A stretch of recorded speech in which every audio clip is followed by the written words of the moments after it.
بسم اللہ الرحمن الرحیم۔ السلام علیکم۔ نالج اسٹوری میں خوش آمدید۔ باز اور بیوقوف بادشاہ۔ ایک بزرگ ایک بستی سے دوسری بستی کو جا رہے تھے۔ جب دوسرے شہر کے قریب ہوئے تو دیکھا شہر کے دروازے بند ہیں اور دن کا وقت ہے۔ ان کو بڑا تعجب ہوا کہ دن میں شہر کا دروازہ کیوں بند ہے۔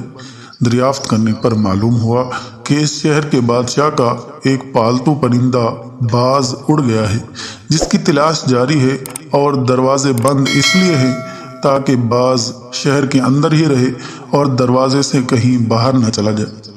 اس بزرگ نے سوچا کہ کتنا بڑا بیوقوف بادشاہ ہے کہ باز تو اوپر جو کھلی فضا ہے وہاں سے بھی جا سکتا ہے، اسے اتنی بھی عقل نہیں اور اس نے شہر کا دروازہ بند کروا دیا ہے۔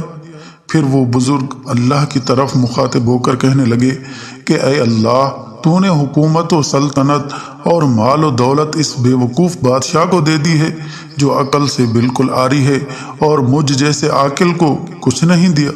تو اللہ کی طرف سے الہام ہوا کہ کیا آپ اس پر راضی ہیں کہ اس کی بے وقوفی و حماقت کے ساتھ آپ کو یہ دولت اور حشمت اور حکومت و سلطنت اور جاہ و جلال سب کچھ اس بادشاہ سے چھین کر آپ کو دے دی جائے، اور آپ کی عقل مندی اور تقوی شعاری، نیکیاں اور اطاعتیں سب اس کو دے دی جائیں؟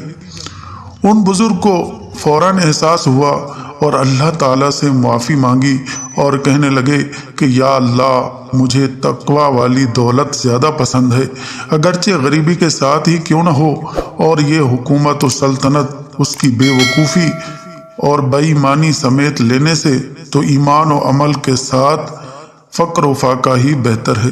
لوگ عموماً نعمت جو ہے صرف مال و دولت کو سمجھتے ہیں، حالانکہ اللہ تعالیٰ کی طرف سے کسی کو اطاعت و عبادت کی توفیق مل جائے تو یہ بہت بڑی دولت ہے۔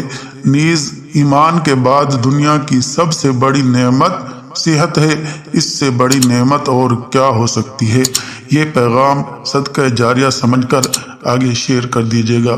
ویڈیو کو لائک کریں، چینل کو سبسکرائب کریں۔ تھینکس۔